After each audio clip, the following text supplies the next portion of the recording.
اور میرے رسول کریم صلی اللہ تعالی علیہ وسلم نے فرمایا جب اللہ کسی کو محبوب بنا لے، کون جی بولیے گا، کون کسی کو محبوب بنائے گا؟ جب اللہ محبوب بنا لیتا ہے تو فرمایا تم تو تحفہ دیتے ہو نا، ادھر دیکھیے گا ذرا میری طرف، فرمایا تم تو تحفہ دیتے ہو، گفٹ دیتے ہو، دعا دیتے ہو، تم کہتے ہو میں تیرے ساتھ ہو گیا ہوں، میں تیرے ساتھ تعاون کروں گا۔ فرمایا جب اللہ کسی کو محبوب بنا لیتا ہے تو اللہ فرماتا ہے میں اس بندے کی آنکھیں بن جاتا ہوں، میں اس کے کان ہی بن جاتا ہوں، میں اس کی زبان ہی بن جاتا ہوں، میں اس کے ہاتھ ہی بن جاتا ہوں، میں اس کے پیر ہی بن جاتا ہوں۔ کیا مطلب؟ فرمایا آنکھیں بندے کی ہوتی ہیں، دیکھنے کی طاقت اللہ کی ہوتی ہے، زبان بندے کی ہوتی ہے، تاثیر اس میں اللہ کی ہوتی ہے، ہاتھ بندے کے ہوتے ہیں، قوت اللہ کی، قدم بندے کے، اور رفتار کی ہمت اللہ کی ہوتی ہے۔ جب اللہ راضی ہوتا ہے، جب اللہ کسی سے راضی ہوتا ہے نا رب کریم، تو پھر ہوتا یہ ہے کہ بندہ ہاتھ رکھتا ہے مٹی میں، اللہ سونا بنا دیتا ہے، اللہ اس کو، اور جب کبھی اس کی نظر رحمت روٹھ جائے تو سونا بھی مٹی بن جاتا ہے۔ تو میرے عزیز جب اللہ کسی کو پسند کرتا ہے تو ملتا کیا ہے؟ میرے نبی پاک صلی اللہ تعالی علیہ وسلم نے فرمایا جب اللہ کسی بندے سے راضی ہوتا ہے، توجہ ہے آپ کی میری بات پر، اللہ کرے اتنا حسین مضمون ہے تو آپ بھی گھوڑے حسین بن جائے سوتے وقت، اللہ کرے آپ حسین بن جائے، آمین تو کہہ دیں، اور بڑا خوش ہو کہ آپ اس مضمون کو سنیں۔ نبی پاک صلی اللہ علیہ وسلم نے فرمایا جب اللہ کسی بندے سے محبت کرتا ہے، راضی ہوتا ہے، تو حضرت جبریل کو بلاتا ہے، مجھے ایک بندے سے محبت ہو گئی ہے، تو اب لوگ میرے پابند تو نہیں نا کہ وہ بھی اس سے محبت کرے، باقی کے میرے پابند ہیں، آپ میرے پابند ہیں، بعض اوقات نہیں بھئی ہم پابند ایک دوسرے کے، آپ کو اس کی کوئی عادت اچھی لگتی ہے، مجھے نہیں لگتی، لیکن بخاری مسلم دیکھیے اور خدا کا انداز دیکھیے۔ حضرت ابو ہریرہ حدیث کے راوی ہیں، حضور علیہ الصلوۃ والسلام نے فرمایا جب اللہ کسی بندے کو پسند کرے اور اللہ جب کسی سے محبت کرنے لگے تو حضرت جبریل امین کو بلاتے ہیں، یا اللہ میں حاضر ہوں، فرمایا وہ فلاں بستی کے فلاں محلے کی فلاں گلی کے فلاں گھر میں رہنے والا فلاں کا بیٹا فلاں، مجھے اس سے پیار ہو گیا ہے، مجھے اس سے محبت ہو گئی ہے، تو یا اللہ میرے لیے کیا حکم ہے؟ فرمایا جبریل میں محبت کرتا ہوں، تو بھی اس سے محبت کر، میں پیار کرتا ہوں، تو بھی اس سے، میں اس کی طرف نظر رحمت سے دیکھتا ہوں، تو بھی اسے پیار سے دیکھا کر۔ تو حضرت جبریل کہتے ہیں یا اللہ ہو گیا میرا بھی پیار، میرا بھی اس سے پیار ہو گیا، ہمارا تو بس اس سے پیار ہے جس کا تجھ سے پیار ہے۔ رنگے چمن پسند نہ پھولوں کی بو پسند، ہم کو ہے وہ پسند جسے آئے، ہم کو ہے وہ پسند جسے آئے، ہمیں تو اس سے پیار ہے۔ حضرت ابو ہریرہ رضی اللہ تعالیٰ عنہ، سیدنا امام حسین کی عمر مبارک تھی 40 سال 45 سال، جوان تھے ابھی، اور حضرت ابو ہریرہ بوڑھے تھے، ضعیف تھے، داڑھی مبارک ساری سفید تھی، اور امیر المومنین فی الحدیث ہے۔ امام حسین گھوڑے سے اترے، مدینے میں ٹھنڈی ٹھنڈی ہوائیں ہو کے گزری تھی، تازہ بارش ہوئی تھی، تھوڑا سا پانی جوہڑ میں چھوٹے سے ٹوئے میں گڑھے میں کھڑا تھا، امام حسین نے پیر زمین میں رکھا تو کیچڑ آپ کے قدم کو چومنے لگی، حضرت ابو ہریرہ دور کھڑے تھے، دوڑے آئے، کیچڑ ذرا سی لگ گئی، دوڑے آئے، اپنی پگڑی کو کھولا اور امام حسین کا قدم صاف کرنا شروع کر دیا۔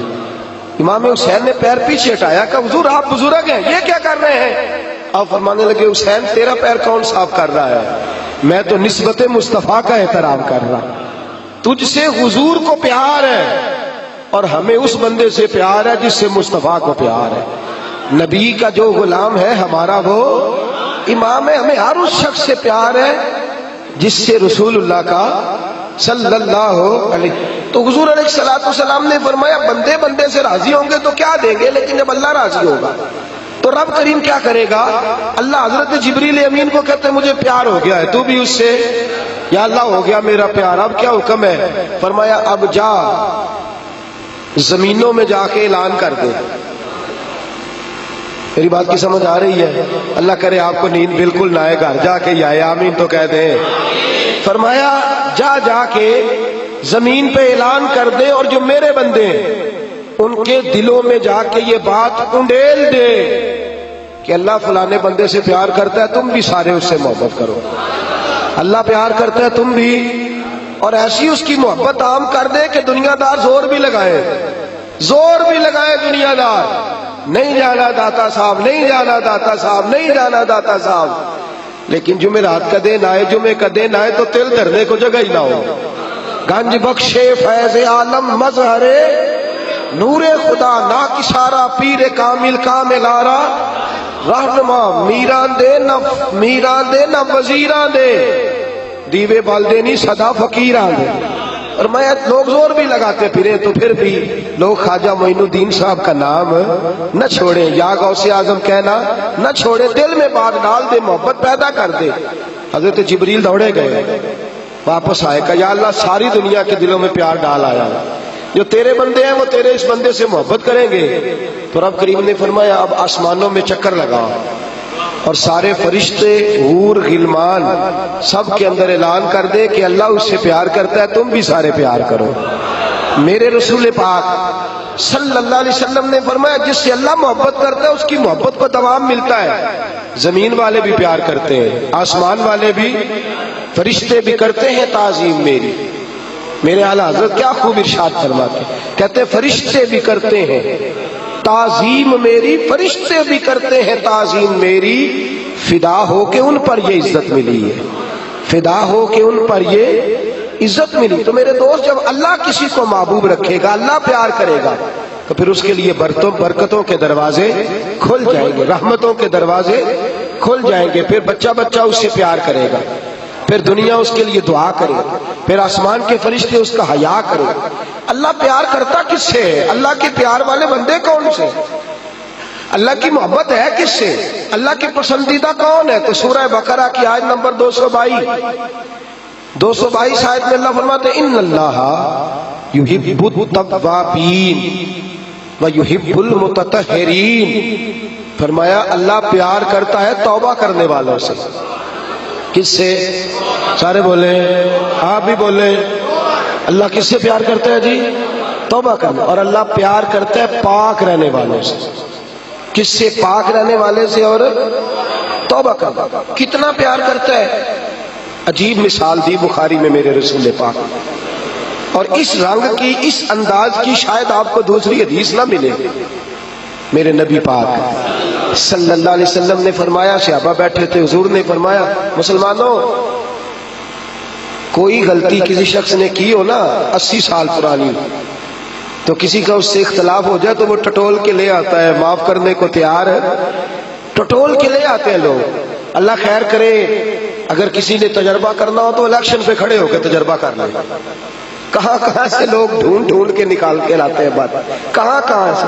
وہ ایک میں سیاستدان کا پڑھ رہا تھا اخبار کے اندر، وہ کہنے لگا کہ اس سے کسی نے کہا کہ کیوں کھڑا ہوا الیکشن پہ، تو کہنے لگا میں اپنا آپ ناپنا اور تولنا چاہتا تھا۔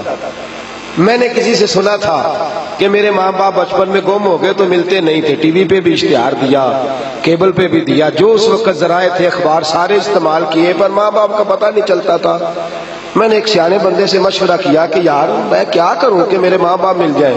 کہنے لگا تو الیکشن پہ کھڑا ہو جا، دیکھ لوگ کیسے ڈھونڈ کے لاتے ہیں تیرے دادے کو بھی کہ تو کون تھا، کیا تھا۔ لوگ معاف کرنے کو تیار ہے، لیکن اس رنگ کی حدیث آپ کو نہیں ملے گی پوری کتب حدیث میں۔ دیکھیے حضرت ابو ہریرہ حدیث کے راوی ہیں، میرے رسول کریم صلی اللہ علیہ وسلم نے فرمایا صحابہ جب اللہ کا بندہ اور گناہ گار ترین بندہ توبہ کرتا ہے تو اللہ خوش ہو جاتا ہے، اللہ اس کی توبہ سے، یہ سونے والوں کو جگائیے گا، اللہ ان کی توبہ سے خوش ہو جاتا ہے، راضی ہو جاتا ہے۔ اور کس طرح راضی ہوتا ہے؟ حضور نے مثال دی۔ رسول کریم صلی اللہ تعالی علیہ وآلہ وسلم نے نا حضرت عبداللہ ابن مسعود رضی اللہ تعالیٰ عنہ کو بلا کے فرمایا مجھے قرآن سناؤ، اور حضرت ابی بن کعب کو جا کے کہا کہ میں تجھے سنانے آیا ہوں۔ نبی کریم صلی اللہ علیہ وسلم کسی سے سنتے، کسی کو سناتے، یہ ذوق رکھتے، تلاوت کا ذوق۔ حضرت ابو سعید خدری رضی اللہ تعالیٰ عنہ تلاوت کر رہے تھے، حضور تشریف لے، او میرے بھائی یہ بھی سنت ہے میرے نبی پاک کی، کسی سے قرآن پاک سننا یہ بھی رسول پاک کی اب آپ تھوڑے ڈھیلے پڑ گئے. یہ کون سا ملک ہلکا ہلکا ایسے ایسے کر رہے ہیں آپ. بھائی یہ بھی عنوان ہے, یہ بھی حضور کی سنت ہے. میں تو ترس ہی گیا ہوں. ابھی قاری صاحب نے قرآن شریف پڑھا ہے, ترجمہ بتایا ہے. نعت ہمارا ایمان ہے, نعت میں ہماری جان ہے, بغیر نعت کے ہم باچ ہی نہیں سکتے. اور میرا سوال یہ ہے کہ پرچیاں آتی ہیں, رکے آتے ہیں نعت خانوں کو کہ یہ بھی نعت سنائیں. قاری صاحب کو روکا کیوں نہیں آیا کہ فلانی سورت بھی سنائیں؟ آج تک نہیں آیا کسی قاری صاحب کو روکا کہ جناب سورہ کوثر پڑھیں, یہ بھی تو حضور کی نعت ہے نا. آنا چاہیے نا رکا, سورۃ الضحیٰ کی تلاوت کرے, یہ بھی تو حضور کی نعت ہے نا. سورہ علم نشرح بھی حضور کی نعت ہے کہ نہیں؟ سورہ یاسین, سورہ محمد, یہ ساری حضور کی, پورا قرآن ہی نبی پاک کی تعریف. کیوں نہیں لکے بھیجتے, کیوں نہیں توجہ جاتی؟ حضرت ابو سعید خدری فرماتے ہیں میں قرآن شریف پڑھ رہا تھا, توجہ ہے میری بات پر؟ فرماتے ہیں میں قرآن پاک پڑھ رہا تھا, مجھے کیا پتا کہ حضور بھی میری تلاوت سن رہے تھے. میں تو پڑھ رہا تھا اپنی موج میں. کہتے ہیں سرکار سنتے رہے, پھر تشریف لے گئے. تھوڑی ایکو کام کریں جی اس کی. کہتے ہیں جب میں حاضر بارگاہ ہوا تو حضور نے فرمایا ابو سعید آج میں نے سنا ہے تو نے بڑا ہی سونا پڑا ہے, مجھے بڑا پسند ہے. ویسے ریاکاری منع ہے, ویسے کسی کو دکھانے کے لیے منع ہے, پر یہاں حضرت ابو سعید نے نیا رنگ بیان کیا. کہنے لگے حضور مجھے تو پتہ ہی نہیں تھا آپ سن رہے ہیں, ورنہ میں نے تو اور بنا کے پڑھنا تھا, ذرا بنا کے پڑھنا تھا, بنا کے. مجھے بات یاد آ گئی. حضرت ابو سعید خدری, یہ شاگرد جو ہے نا کسی کے بھی, میرے بھی ہیں کچھ شاگرد محفل میں, پر آج کل شاگردوں کے لیے دعا بڑی کرنی پڑتی ہے, کیونکہ وہ قول پہ عمل کم ہی کرتے ہیں. دعا ہی ہے ان کو لگ جائے تو اللہ ماشاءاللہ. تو حضرت ابو سعید خدری رضی اللہ تعالیٰ عنہ, یہ شاگرد ذرا توجہ کریں, شاگرد ذرا خیال فرمائیں. حضرت ابو سعید خدری رضی اللہ تعالیٰ عنہ فرماتے ہیں کہ مجھے بات یاد آ گئی چلتے چلتے, یہ بھی روحانی زندگی کی باتیں. فرماتے چلتے چلتے نا ہم سفر کر رہے تھے تو ایک جگہ رات کو پڑاؤ کیا. طریقہ یہ تھا اس زمانے میں سفر کرنے کا کہ جہاں آبادی ہوتی تھی لوگ اس کے بیچ سفر کرتے تھے, اس کے وہاں آرام کرتے تھے, اور جنگل ہوتا تھا وہاں سفر کرتے رہتے تھے. کئی دفعہ زیادہ رات کو بھی جا کے کوئی آبادی نظر آتی تو کوشش کرتے تھے کہ پڑاؤ آبادی میں کریں رات کا, تاکہ کوئی درندے وغیرہ تنگ نہ کریں. کہتے ہیں ایک قبیلے کے پاس ایک گاؤں میں ہم نے پڑاؤ کیا تو بھوک بھی بڑی تھی, پیاس بھی بڑی تھی. قبیلے والوں سے کہا یار پانی پلا دو, کوئی کھانے پینے کی چیز دے دو. انہوں نے کہا جی آپ کو نہیں دینی, اسلام کے بڑے دشمن تھے معاذ اللہ. توجہ ہے میری بات پر, آپ کو نہیں دیں گے. اچھا جی نہ دی انہوں نے. آدھی رات کا وقت ہوا تو حضرت ابو سعید خدری کہتے میں قیادت کر رہا تھا قافلے کی, تو ایک بندہ دوڑا آیا, کہنے لگا کوئی دم درود کر لیتے ہو؟ اب تو یہ کام بڑا آسان ہے نا, تو اس کاروبار پہ آپ کو پتہ ہے انویسٹمنٹ ہی کوئی نہیں ہوتی, نفع ہی نفع ہے, جتنا مرضی کما لے.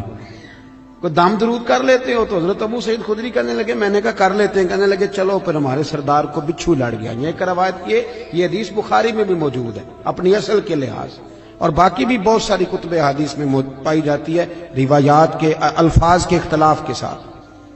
حضرت ابو سعید خدری رضی اللہ تعالیٰ عنہ فرماتے ہیں میں نے ان سے کہا بھائی کیا ہوا؟ کہنے لگے بچھو لڑ گیا. ایک روایت یہ کہ سردار کو, ایک یہ کہ سردار کی بیٹی کو. تو جناب ابو سعید خدری سے کہنے لگے دم کر دو کیا؟ فرمانے لگے دم تو کر دوں گا پر پیسے لگیں گے.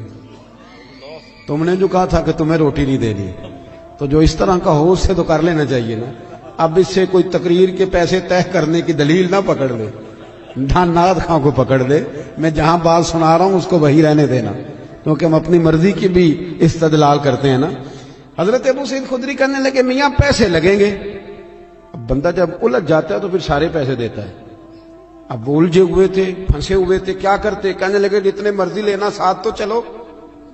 حضرت ابو سعید خدری رضی اللہ تعالیٰ عنہ فرماتے میں ساتھ گیا, میں نے کچھ پڑھ کے پھونکا, شفا اللہ نے دے دی, شفا اللہ نے دے دی. وہ کہنے لگے جی بتائیں کیا لیں گے؟ میں نے کہا پہلے میرے سارے قافلے کو روٹی کھلاؤ, اور پھر 40 بکریاں لوں گا ایک دم کرنے کی. اے ریٹ ویکھیا جے ذرا, کتنی بکریاں؟ اللہ آپ کو جزائے خیر عطا فرمائے, اللہ آپ کو برکت دے. میں نے کہا پہلے کہہ جو اس سے کوئی دلیل نہ پکڑ لے. اب حدیث آ گئی ہے تو عرض تو کرنی ہے نا. حضرت ابو سعید خدری کہتے ہیں کہ روٹی بھی کھائی، پانی بھی لیا، 40 بکریاں بھی لی۔ اب صحابہ میں اختلاف ہو گیا، کچھ کہنے لگے لینی چاہیے تھی، کچھ کہنے لگے نہیں لینی چاہیے تھی۔ رائے کا اختلاف صحابہ میں بھی۔ ہمارے ہاں مصیبت یہ ہے کہ رائے کے اختلاف کو مخالفت بنا لیا جاتا ہے۔ اہل حق کے اندر جو اختلاف ہوتا ہے وہ تو رحمت ہوتا ہے، لیکن جرت نہیں کسی کی کہ ہماری رائے کے خلاف کو بندہ رائے، ہم تو اڑے ہوئے ہیں، بڑی بڑی چھوٹی چیزوں پہ اڑ جاتے ہیں۔ بہرحال اختلاف ہو گیا کہ لینی چاہیے تھی کہ نہیں لینی چاہیے تھی۔ اب جب بحث ہونے لگی تو حضرت ابو سعید خدری کہنے لگے یار کیوں بحث کرتے، چپ کر کے سو جاؤ، یہ چند فرلانگ پہ مدینہ رہ گیا، سویرے اس بعد یہ نور میں داخل ہو جائیں گے، سرکار کی بارگاہ میں عرض کریں گے اگر تو حضور نے کہا نہ لینی چاہیے تھی تو پھر تو موج لگ گئی، اور اگر کہا نہیں لینی چاہیے تھی تو بکریاں واپس چھوڑ جائیں گے، کھانے کے پیسے دے جائیں گے، مسئلہ کیا ہے، سو جاؤ۔ حضرت ابو سعید خدری کہتے ہیں سویرے پہنچے حضور کی بارگاہ میں، اور جا کر کے نا تو میں نے ساری تفصیل عرض کی۔ کہتے جب میں سنا رہا تھا تو حضور مسکرا رہے تھے، اور اتنا مسکرا رہے تھے کہ دانتوں سے نور نکل نکل کے مسجد کی دیواریں روشن کر رہا تھا۔ حضور مسکرا کے سرکار فرمانے لگے ابو سعید مزہ بڑھایا تیری بات کا، بتا پڑھا کیا تھا؟ وہ جو اس کو آرام آ گیا تو پڑھا کیا تھا؟ میں نے کہا سونیا کیا پڑھنا تھا؟ آپ نے ایک دفعہ فرمایا تھا سورہ فاتحہ میں شفا ہے، تو میں نے پڑھ کے پھونک دی، آپ نے سکھایا تھا، بتایا تھا، پھونک دی، اللہ نے شفا دے دی۔ تو حضور فرمانے لگے سورۃ فاتحہ میں نے سکھائی تھی نا؟ حضور آپ نے فرمایا پھر 20 بکریاں میری 20 تمہاری، پھر آدھی میری ہے آدھی تمہاری ہے، لاؤ ادھر رکھو۔ حضرت تکبیر، نعرہ رسالت، نعرہ حیدری، سیدی مرشدی، سیدی مرشدی۔ یہ ہے روحانی زندگی کہ آپ کا قرآن کے ساتھ وابستگی ہو، دلچسپ۔ آپ یقین کریں میرے پاس ایک صاحب آیا، کہنے لگے گھر میں بڑی پریشانی ہے، کچھ آوازیں آتی ہیں، تو میں نے کہا سورۃ بقرہ پڑھیں۔ کہنے لگے ایسا تھوڑی تکلیف کرے، مجھے ایک تعویذ لکھ دیں۔ میں نے کہا میں اس سے زیادہ بھی تکلیف کرنے کو تیار ہوں، پر میرے لکھے تعویذ میں کیا اثر ہوگا؟ تعویذ بالکل جائزہ دینا چاہیے، پر تمہیں وہ والا تعویذ دے رہا ہوں جو رسول پاک نے عطا فرمایا۔ حضور نے فرمایا سورہ بقرہ پڑھو، فرمایا جن کیا شیطان بھی تمہارے گھر سے دوڑ جائے گا، پر وہ وضو کرنا پڑتا ہے نا، قرآن شریف لانا پڑتا ہے۔ ہم اپنی روحانی زندگی کو بالکل چھوڑ بیٹھے، بالکل۔ ایک حافظ جی کل میرے سامنے قرآن شریف پڑھ رہے تھے، تو میں نے ان سے پوچھا پتر کیا کر رہے ہو؟ کہنے لگے روزے قریب آ گئے۔ میں نے ان سے کہا سنو یہ بات ٹھیک نہیں تمہاری، بچے بدنوں کو سنانے کے لیے یاد کر رہے، یہ چیز درست نہیں۔ مجھے شاگرد پڑھتے ہیں نا ہمارے پاس، تو میں درس نظامی کے طالب علموں سے کہتا رہتا ہوں کہ اگر مطالعہ اس لیے کرو گے نا کہ قوم کو سنانا ہے، واہ واہ کرانی، تو تمہیں کوئی چیز یاد نہیں رہے گی۔ اللہ بڑا غیور ہے۔ ان صلاتی و نسکی و محیای و مماتی للہ رب العالمین۔ اپنی اصلاح کے لیے قرآن و سنت پڑھو، پھر جب تم ممبر میں بیٹھو گے تو رب تمہاری زبان پر حکمت کے چشمے جاری کر دے۔ اب قرآن شریف اس لیے یاد کرنے کے لوگوں کو سنانا، چلیں یہ بھی ٹھیک ہے تراویح کے لیے، پر کچھ اتنا بھی تو پڑھے نا کہ میرا اللہ راضی ہو جائے، مجھے سکون ملے۔